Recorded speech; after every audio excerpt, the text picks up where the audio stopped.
Rangers are entering a pivotal phase in their rebuild, with important changes unfolding beyond the spotlight of match days. While attention naturally turns to the new managerial setup and squad preparations ahead of the upcoming season, it's developments off the pitch that could quietly prove just as important. The club's long-term vision, both competitively and financially, appears to be taking clearer shape, with fresh momentum now building behind the scenes.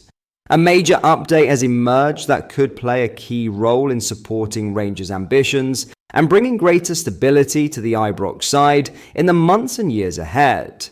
The Light Blues could be set for a massive 8-figure windfall. So how has this occurred? Let's break it down, along with all the other Rangers news from the last 24 hours.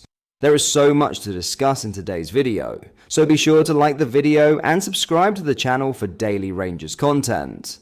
But first, Rangers have submitted a full response to the Scottish FA after a notice of complaint was issued over John Brown's corrupt outburst on commentary. Hampden officials filed the complaint over remarks made by the former Ibrox player on Rangers TV during the Scottish Premiership match against Hibernian last month. Brown had criticised the decision not to award Rangers a second goal at Easter Road after Nico Raskin looked to have forced the ball over the line. Rocky Bashiri hooked the ball clear, and Hibs then raced up the park to equalise, leaving Brown furious as VAR did not intervene to award Rangers a goal. It's understood that VAR did not intervene due to not having a conclusive angle. Angered by the decision, Brown said, "I would say it is corrupt." Commentator Tom Miller cautioned, "Well, I'm not sure we can actually say that," before Brown continued, "Well, I am saying it." A notice of complaint was raised by the Scottish FA over the comments. Rangers have responded to the charge and insist no rule was breached, and calling out selective enforcement and inconsistency over similar incidents. A Rangers spokesperson said, "Rangers FC has submitted a full response to the Scottish FA's notice of complaint concerning a remark made during commentary of the Hibernian v Rangers match at the end of last season. The club firmly denies any breach of Scottish FA rules. We are surprised that a complaint has been raised at all, given the context of the comment and the Scottish FA's prior treatment of similar incidents." Our response highlights that the Scottish FA's own key match incident panel judged that the referee's decision on the day was incorrect, with 4 out of 5 panel members agreeing that a goal should have been awarded to Rangers. That finding helps explain the nature of a spontaneous emotional comment delivered during a highly charged moment and immediately challenged live on air. Our response also sets out serious concerns about the Scottish FA's selective enforcement and inconsistency. We have highlighted multiple examples of similar or stronger remarks made elsewhere in Scottish football that have led to no charges or sanctions.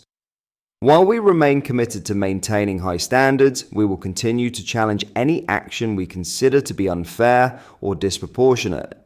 For many supporters, this charge only adds to the wider frustration surrounding regulatory oversight in recent months, when there are more serious issues in the game to tackle, including improving officiating standards for the benefit of Scottish football. The relevant rule reads, "A club or recognised football body which publishes, distributes, issues, sells or authorises a third party to publish, distribute, issue or sell a match program or any other publication or audio-visual material of any description in any media now existing or hereinafter invented, including but not limited to the internet, social networking or microblogging sites, shall ensure that any such publications or audio-visual material does not contain any criticism of any match official calculated to indicate bias or incompetence on the part of such match official or to impinge upon his character." Now, Rangers could be set for an 8-figure cash windfall, as Rangers could finally be turning a long-awaited corner in their pursuit of catching Celtic, and a fresh £20 million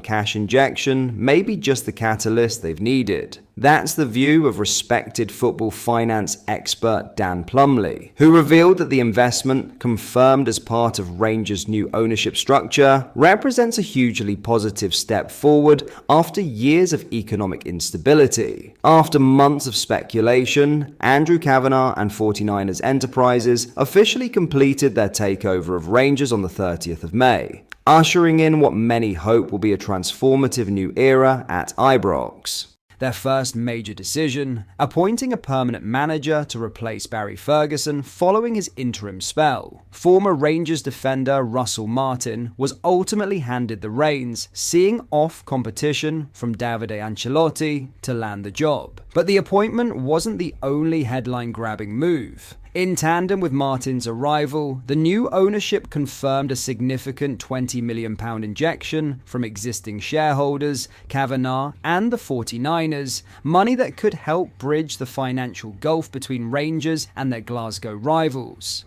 Plumley believes the timing and scale of the investment could prove pivotal. "We always talk about Rangers and Celtic financially, don't we?" he said. "That initial investment from the new owners at Rangers will be hugely positive for the club, of course. The club have come out on record and said they've needed that for a number of years. After 4 straight seasons of Celtic dominance, the pressure is on for Rangers to re-establish themselves as genuine title contenders. With new leadership and fresh funds in place, the foundations are finally being laid for a serious challenge." In other news, former Rangers coach Issami Harai is the new manager of Westerlo, according to a report.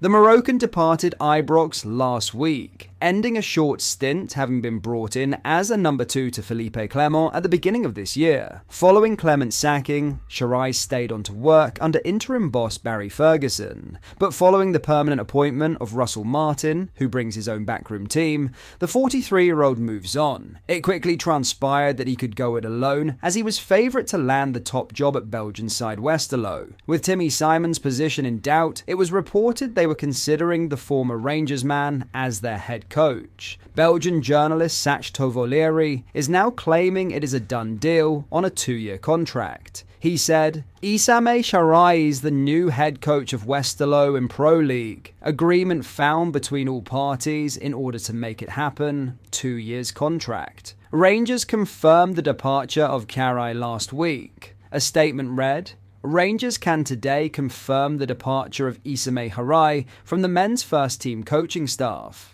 Karai, who joined the club in January to assist Felipe Clement, remained on the coaching staff through Barry Ferguson's spell in charge. However, following the appointment of Russell Martin as head coach, it has been mutually agreed for Sharai to move on with the best wishes of everyone at Rangers. But that is all for today's video. Thank you for watching. I hope you did enjoy. If you did, please drop a like on the video and subscribe to the channel for daily Rangers content. We post all the latest Rangers news every single day, so make sure you join our fast growing community so you never miss out. Thank you. I'll see you in the next video.